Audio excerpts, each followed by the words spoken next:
I remember how difficult it was for the previous owner to part with his 1983 R100RT.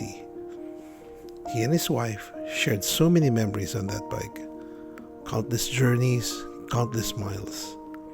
But the most special of all was the long trip they took on their honeymoon. One day, I called him and shared photos of his beloved 1983 R100RT.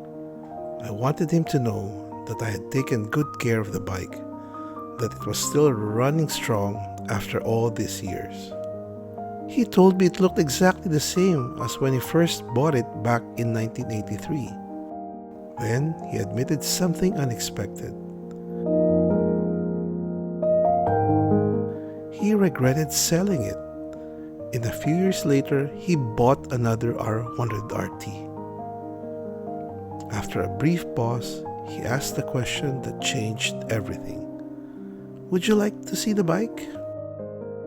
And of course I said yes.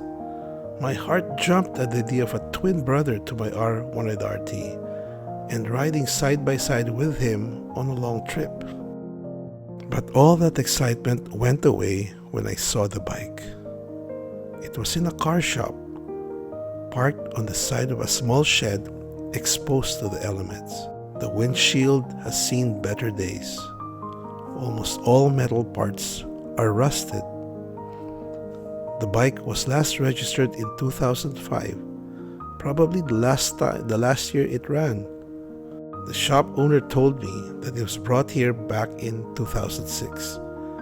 The problem was rough idling and poor performance. They tried to tune it but couldn't. Then life happened and the bike was forgotten.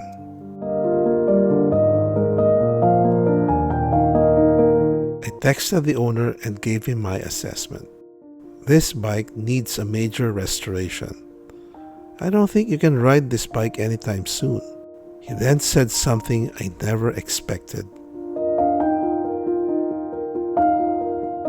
He no longer rides, but he wanted me to take his bike so I can restore it. I looked at the bike a second time.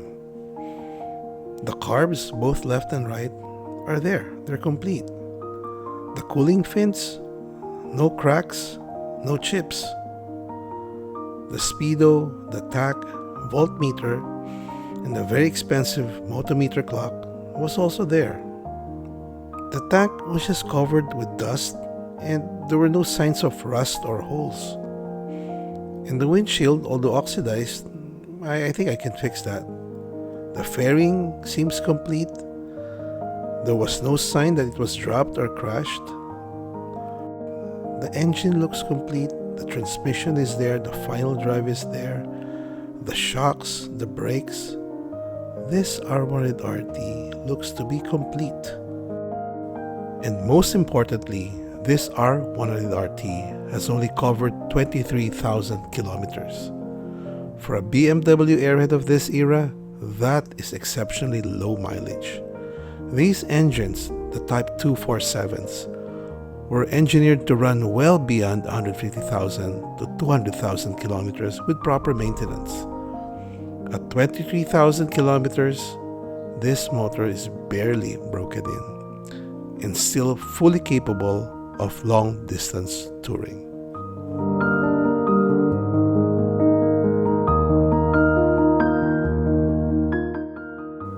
So now, we start another airhead restoration.